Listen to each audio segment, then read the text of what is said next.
मैं हूं डॉक्टर राजेश कुमार शर्मा, सह आचार्य समाजशास्त्र, राजकीय महाविद्यालय बहरोड। प्रिय विद्यार्थियों,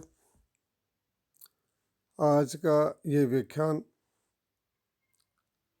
BA part second paper first सामाजिक अनुसंधान की पद्धतियों के अंतर्गत निदर्शन पद्धति के चैप्टर में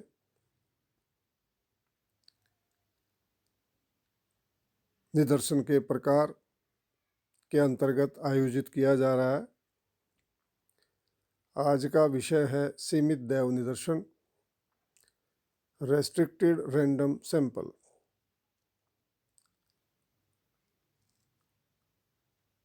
स्लाइड में इसको प्रारंभ किया जा रहा है, देखिए।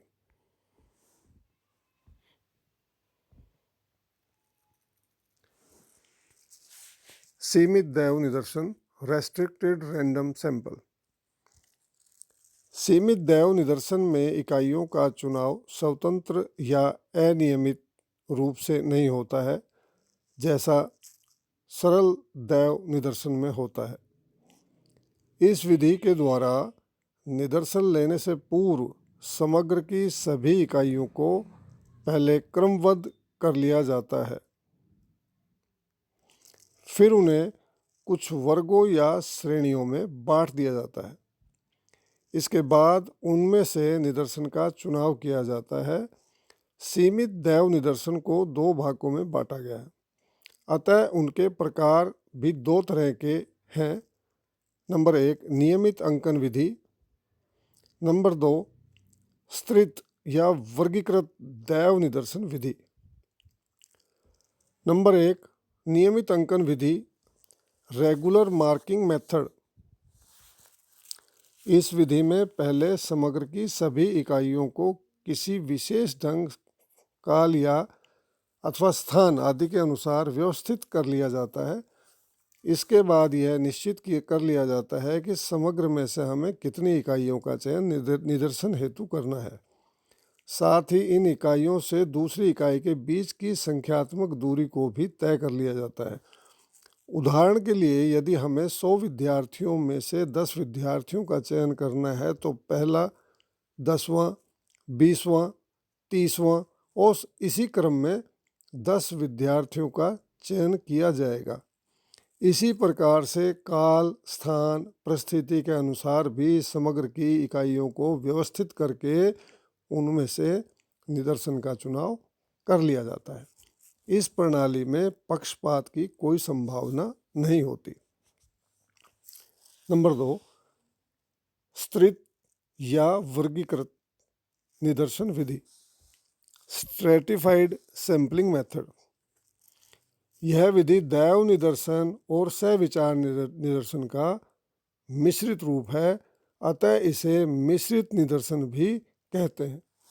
इस विधि का प्रयोग दैव निदर्शन और सहविचार निदर्शन दोनों के लाभों को एक साथ प्राप्त करने के लिए किया जाता है। इसमें सर्वप्रथम समग्र को विचार पूर्वक कई सजातीय वर्गों में विभाजित कर लिया जाता है और उसके बाद प्रत्येक वर्ग में से निश्चित संख्या में दैव निदर्शन विधि से इकाइयों का चुनाव कर लिया जाता है। उदाहरण के लिए, यदि हमें अजमेर या जयपुर नगर में जाति व्यवस्था का अध्ययन करना है तो पहले हम संपूर्ण नगर को विभिन्न जातियों में बांट देंगे और इसके पश्चात प्रत्येक जाति या समूह में से दैव निदर्शन विधि से निश्चित मात्रा में इकाइयों का चयन करेंगे। इस विधि का प्रयोग उसी समय किया जाता है जब समग्र की सभी इकाइयां सजातीय न हों। जिन इकाइयों के समान लक्षण हों उन्हें एक वर्ग के अंतर्गत रख लिया जाता है। तत्पश्चात प्रत्येक वर्ग में से निश्चित मात्रा में निदर्शन चुन लिया जाता है। स्तृत निदर्शन विधि का प्रयोग करते समय हमें निम्नांकित सावधानियां बरतनी चाहिए। नंबर 1 समग्र की सभी विशेषताओं को ज्ञात करके उसे उनके आधार पर विभिन्न स्तरों में वर्गीकृत कर लिया जाए। नंबर 2 प्रत्येक स्तर का आकार इतना बड़ा अवश्य हो जिसमें से निदर्शन हेतु इकाइयों का चयन किया जा सके। नेक्स्ट, विभिन्न स्तरों वर्गों में पूर्ण रूपेण सजातीयता हो, अर्थात प्रत्येक वर्ग में आने वाली इकाइयों में एक रूपता हो तथा एक वर्ग समग्र के एक ही गुण का प्रतिनिधित्व करे। नंबर 4, विभिन्न स्तरों या वर्गों में से इकाइयों का चुनाव उसी अनुपात में किया जाए जिस अनुपात में उनकी संख्या समग्र में है। वर्ग स्पष्ट तथा सुनिश्चित होने चाहिए ताकि प्रत्येक इकाई किसी न किसी वर्ग में आ जाए और कोई भी इकाई एक से अधिक वर्गों में न आए। 6, वर्गों का निर्माण अध्ययन विषय की प्रकृति के अनुरूप हो। स्तरित निदर्शन के प्रकार, टाइप्स ऑफ स्ट्रेटिफाइड सैंपलिंग। स्तरित निदर्शन के प्रमुख 3 प्रकार हैं। नंबर 1, आनुपातिक स्तरित निदर्शन, प्रोपोर्शनेट स्ट्रेटिफाइड सैंपलिंग। इस विधि के अनुसार प्रत्येक वर्ग में से निदर्शन हेतु उतनी ही इकाइयों का चयन किया जाता है जिस अनुपात में वर्ग की कुल इकाइयां समग्र में हैं। उदाहरण, स्तृत तथा अभ्यंश निदर्शन में अंतर लिखिए। नीचे दी गई सारणी में 250 विद्यार्थियों का एक समानुपातिक स्तृत निदर्शन निकालिए। संकाय है कला, वाणिज्य, विज्ञान। विद्यार्थियों की संख्या है 1500, 900, 600। निदर्शन में सम्मिलित विद्यार्थियों की संख्या हमें 250 लेनी है। अब इसको हम करते हैं।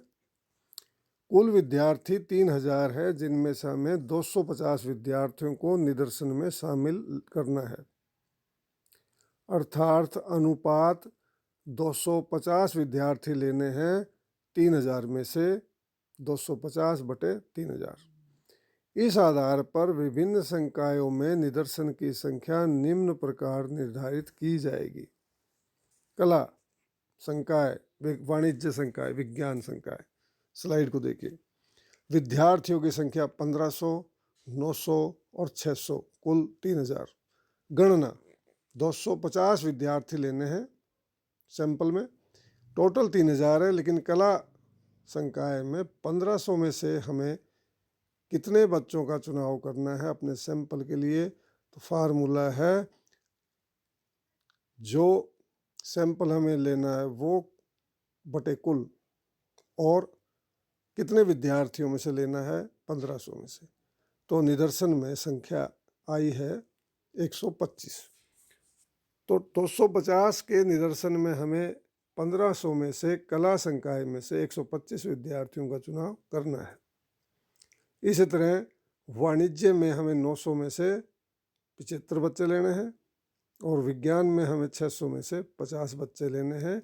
इस तरह कुल निदर्शन के 250 बच्चों की या इकाइयों की छंटनी हमें करनी है। नंबर 2, असमानुपातिक स्तरित निदर्शन, डिस्प्रोपोर्शनेट स्ट्रेटिफाइड सैंपलिंग। इस विधि में प्रत्येक वर्ग में से समान संख्या में इकाइयां चुनी जाती है। इस बात का ध्यान नहीं रखा जाता है कि उसका समग्र में क्या अनुपात है। नंबर 3, भार युक्त स्तरित निदर्शन, स्ट्रेटिफाइड वेटेड सैंपलिंग। इस विधि में दोनों विधियों का मिश्रण पाया जाता है। इस विधि में पहले प्रत्येक वर्ग में से समान संख्याओं का चुनाव किया जाता है, इसके बाद अधिक संख्या वाले वर्गों की इकाइयों को अधिक भार प्रदान करके उनका प्रभाव बढ़ा दिया जाता है। यह भार उसी अनुपात में प्रदान किया जाता है जिस अनुपात में वर्ग की इकाइयाँ समग्र में होती हैं।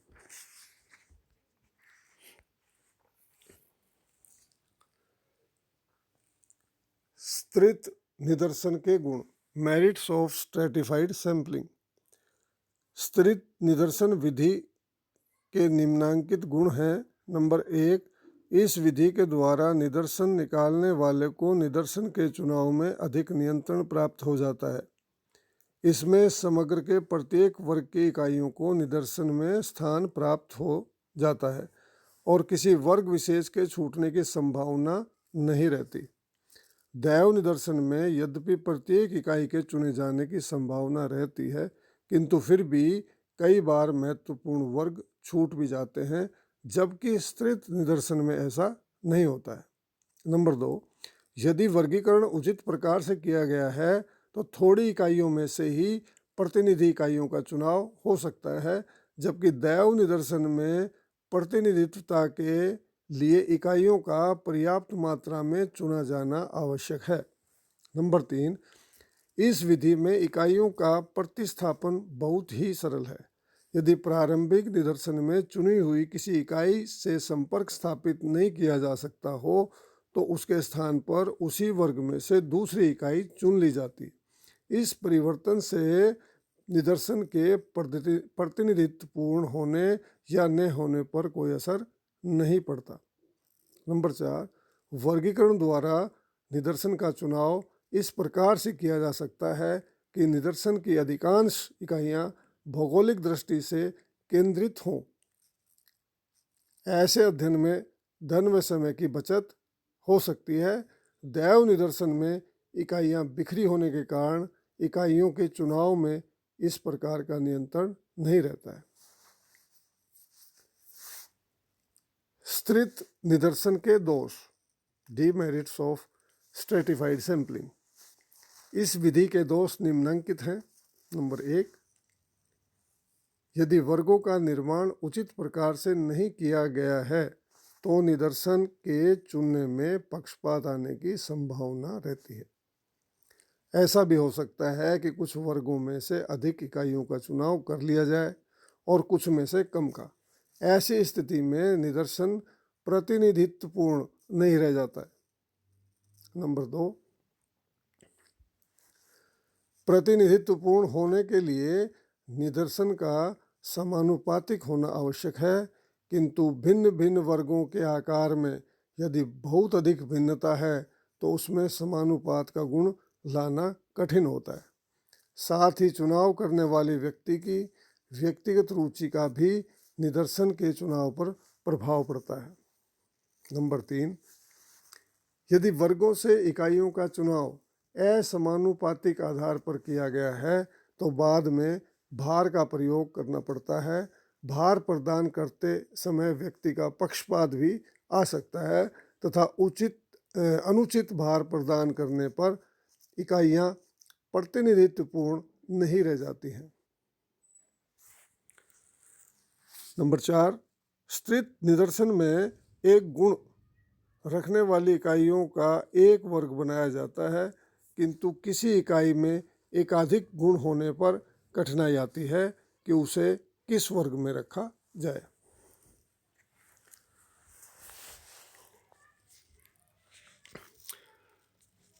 प्रिय विद्यार्थियों, आज का ये व्याख्यान यहाँ पर अब समाप्त होता है।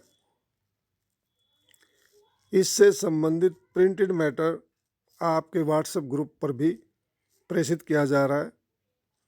आप अपने व्हाट्सएप ग्रुप पर इस सामग्री का अध्ययन कर सकते हैं और इस व्याख्यान के इस ऑडियो वीडियो को भी ध्यानपूर्वक सुनें और अपनी तैयारी करें। अब ये व्याख्यान यहीं समाप्त होता है। धन्यवाद।